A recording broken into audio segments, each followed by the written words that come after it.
morning to all, and thank you for this opportunity. I will present, how the project went through different layers and, what all we went through.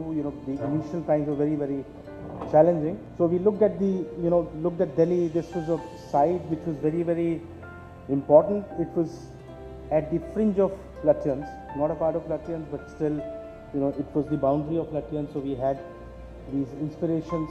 So we looked at the, 7 layers, and we looked at how, we can respect what the site and where does it stand. So we looked at creating an integrated landmark. There were also historical roots to this site. So if you look at Yamuna, as per our initial studies, before 1538, this site was actually Yamuna. So we said there's a very strong connect, and can we bring that, forward? And of course, the clients, the government wanted this to be an iconic destination. It was to hold the G20 convention, which would have been, our signature to the world. So we said it has to be an iconic destination. And we started with the master plan development, of course. So this was the project site, and this is an image which we understood, which was pre-1530s. All right, and you can see the site actually, is a part of the Yamuna floodplain. And over a period of time, that Yamuna sort of shifted away. The ring road started coming in, and the other elements of the city fabric started moving in with the Purana Killa, the National Stadium, the Supreme Court, High Court, etc. And then we had Lutyens, 1920s, the railways. And with that we understood all the layers that were there to the history, and can we bring in all these layers on the master plan, and literally overlay one over the other, and try to get a sensible master plan. So we started with honoring the access which is coming from the Lutyens, which is the Purana Killa road and the Bhagwan Das road. So they were intersecting on the site. We looked at the movement of the air. And then, what you see primarily, on the top of the dark black line is the phase 2, which the client didn't want to touch. So the balance area was given to us to redevelop the entire project. And then, we came about again with those layers of the Purana Killa, back again, and brought in the layer from the Bhairo Mark. Like I said, Yamuna was probably, the site was the floodplain of Yamuna, so we wanted to bring that element in metaphorically. So we looked at that as an edge, and we looked at how, the site access would work. And then we put all these layers together. This was happening the old way of sketching on, tracing papers and putting one layer over the other and trying to make sense of things. So we merged all of that, and with that we came about with the master plan, which we thought is addressing all the, aspects of historical significance as well as the client requirements. So if you see the convention or the Bharat Mandapam itself, the number 1, is strategically placed because Mathura Road was the largest frontage that I was getting. It was about 950 meters of this, site, which was getting a frontage. Unfortunately, while the site itself is pretty large, it's more than 120 acres, and it's a triangular site, but one of the edge is demarcated by the railways on the top, and then there are 2 roads. But Bhairo Mark, actually you are getting only 2 slots, where, one could look at the building, one could see the building, or, sort of access it. So we thought, Mathura Road is the main important artery, and let's put our, showstopper on that, and then put the exhibition halls at the back. That's the master plan across different levels. So, you can see the Bharat Mandapam. We, put it with these arms, and, try to create the supporting spaces in the business centers and the food and beverage, etc., and then pushed the main convention at the back. That's the, second level. And, that's once the, the master plan was sort of frozen, we looked at how do you address the elevation views, from the ring road. And we said, whatever you do, the convention center, because exhibition halls are large animals, they're large boxes. and a high. And how do you make sure that your main building, which is the convention center itself, is going to be visible?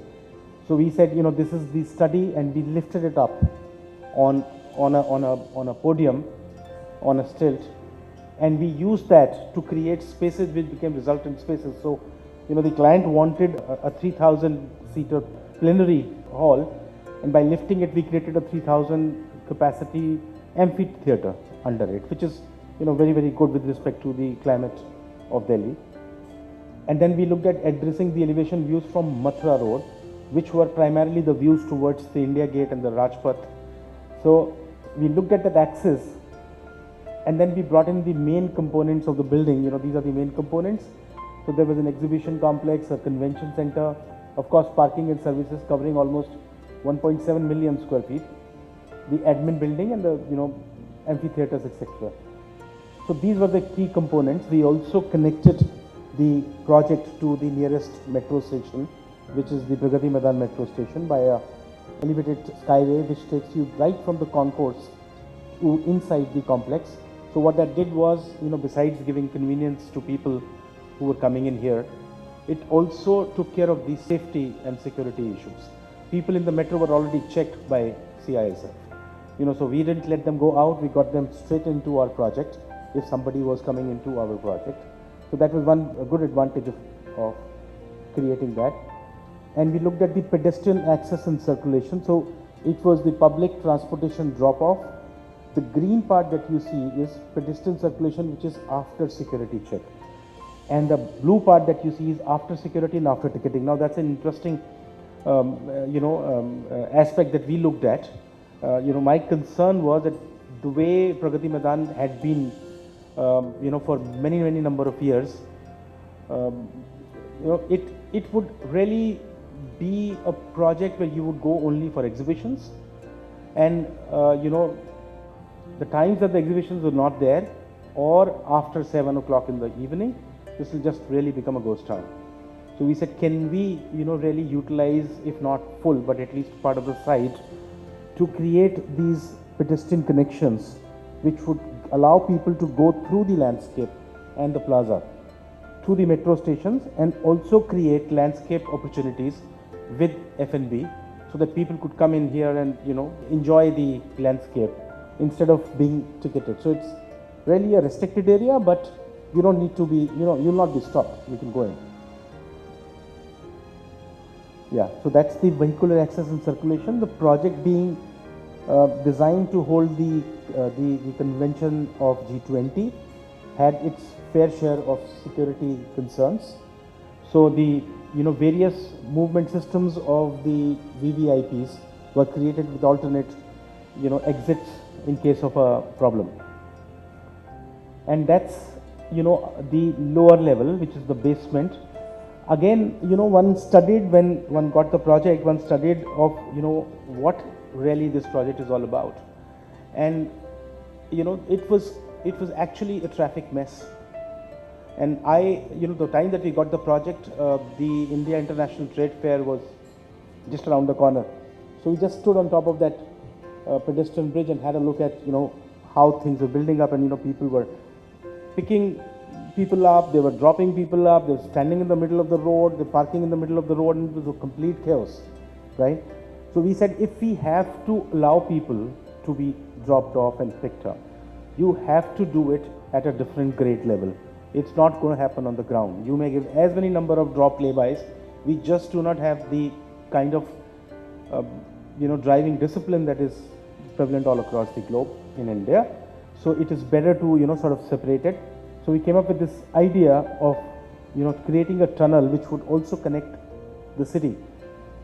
So from the Purana Killa road to the ring road, we created this artery which went in, literally separating our basements into two parts.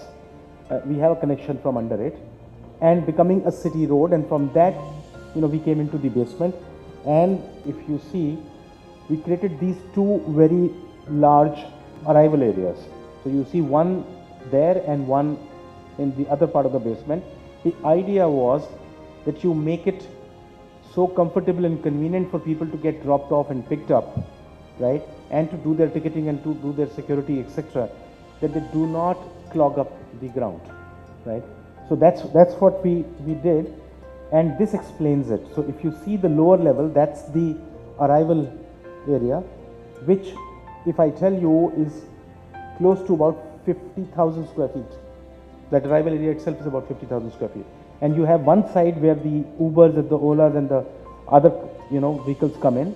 The top side has the buses for about 60-70 buses, so the buses can come, people can get dropped off, come in the number 1 titled area, which is the holding area with some F&Bs, etc. And one side you have the security, you go up and land on the non-ticketed side, and the other side you have the security and the ticketing, and this lands you up on the secured and ticketed side of the ground floor. That actually shows it to you, of how this was planned. And this is the ground, so that's where where you have level 1 42 ticket booths. That's where you land up, on either side. So one side you go towards the exhibitions, the other side you go towards the convention, which is non-ticketed. So in terms of the built form, we came up with several design options, and each of them had their own high points, and each of them had their issues, and we were not able to sort of crack it with the client, and everybody wasn't happy. So we looked at all these, and then we came up across some images which we looked at, which was the Yamuna, and we looked at Yamuna Ganga, and we came across this very interesting image which we took off the net, which was basically the Ganga and the Yamuna from the elixir, and that became the ground for the first sketch, which culminated into the design that got built so far as the convention center is concerned. So we had the building up there, and then the ramps which were emulated from the rivers, sort of flowing down, and then the entire landscape taking a cue from that. And that's what the first image of the project was, which came in. And then we also looked at how do you take inspirations from the different architectural language that is there. So we looked at Rashtrapati Bhavan, which is elevated on a podium. We took that from there and put our building on a raised podium. We also looked at the circular form. It was to do the convention of the G20. So we looked at the circular form, which embodies unity, peace and equality.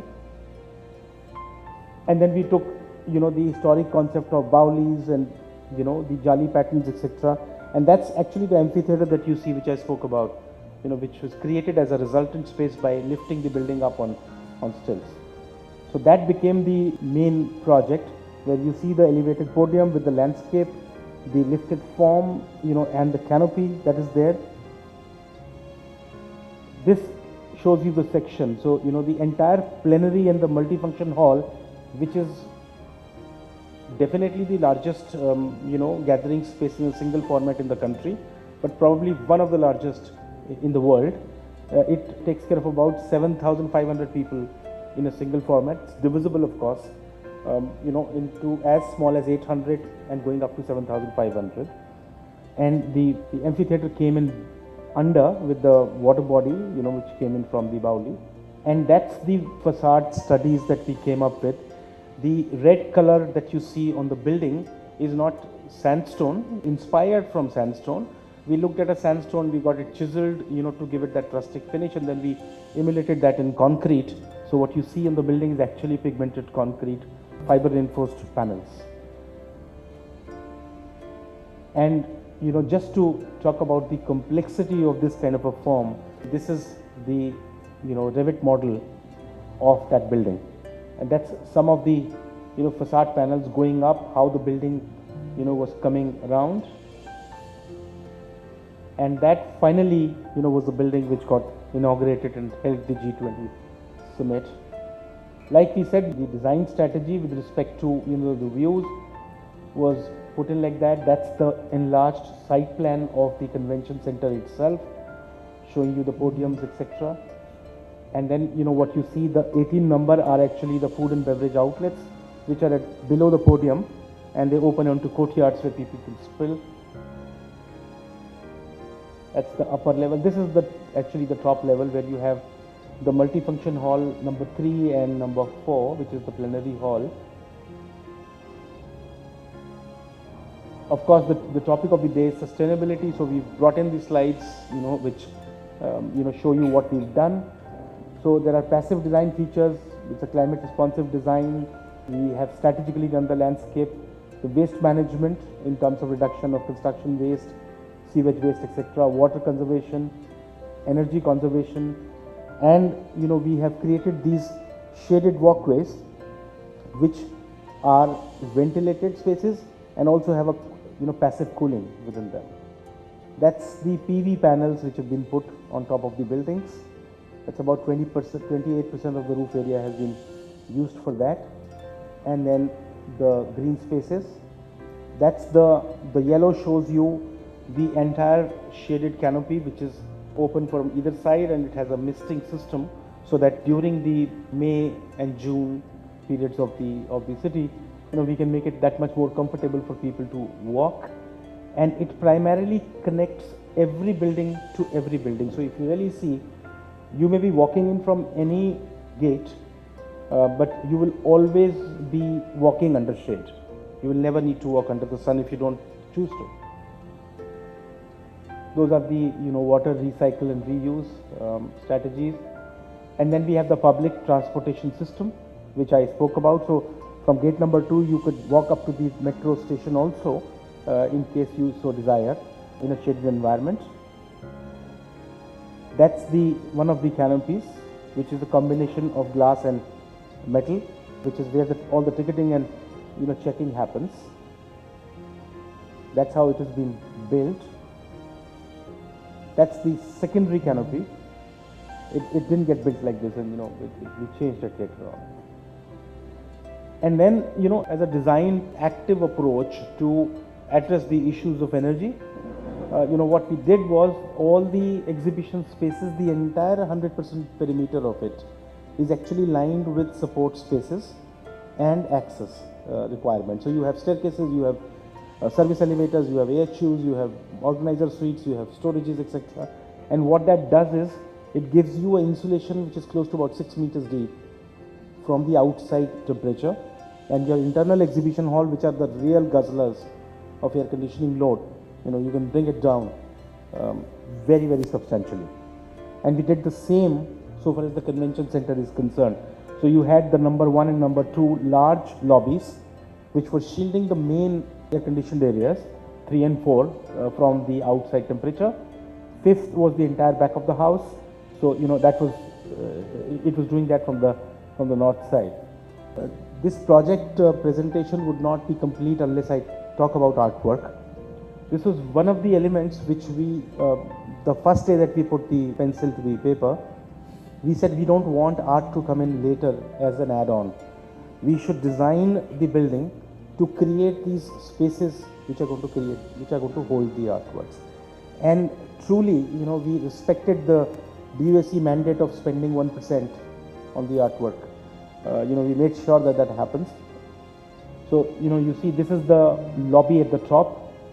The artwork that you see is close to about 60 meters long and 8 meters high. And this was on solar lines. This was the other side lobby, which was on the 0 to Heathrow, showing 7 wheels. This is a courtyard which was built in the design of the building. It was a semi-open courtyard. Okay, it was half covered from the top, half enclosed, shaded. It had openings towards the side, very interesting form.